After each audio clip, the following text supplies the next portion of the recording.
Hello అండి. ఎప్పుడు chicken, mutton తిని బోర్ కొట్టేసిందా? అయితే ఈరోజు మన కిచెన్‌లోకి ఇద్దరు స్పెషల్ గెస్ట్‌లు వచ్చారండి. ఒకరు పచ్చటి పందిరిలాంటి మన పచ్చి అరటికాయ అండి.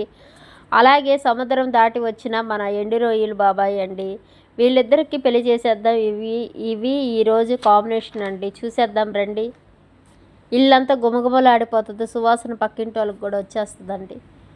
ఒక మట్టి పాత్ర తీసుకొని 2 స్పూన్లు ఆయిల్ వేసుకొని ఆయిల్ బాగా హీట్ అయిన తర్వాత ఉల్లిపాయ, పచ్చిమిర్చి, కరివేపాకు బాగా ఫ్రై చేసుకొని పక్కన పెట్టుకోవాలండి.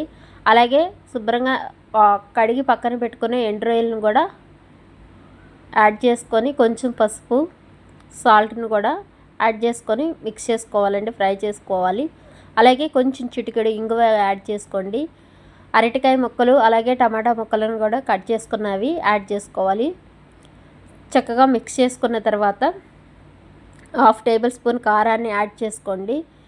బాగా పచ్చిదనం పోయేదాకా ఫ్రై చేసుకోవాలండి. ఇప్పుడు మళ్ళీ సాల్ట్ చూసుకొని అడ్జస్ట్ చేసుకొని యాడ్ చేసుకోండి. కారం యాడ్ చేసుకున్న తర్వాత వాటర్ యాడ్ చేసుకొని ఒక 10 నిమిషాలు ఉడికించుకోవాలి. కొత్తిమీర యాడ్ చేసుకొని నిమ్మకాయ సైజ్ అంత చింతపండుని రసాన్ని కూడా యాడ్ చేసుకొని బాగా దగ్గర పడేదాకా ఒక 10 నిమిషాలు ఉడికించుకోవాలి. తర్వాత కొంచెం ధనియాల పౌడర్ యాడ్ చేసుకోండి. ఎంతో టేస్టీగా ఉంటుంది.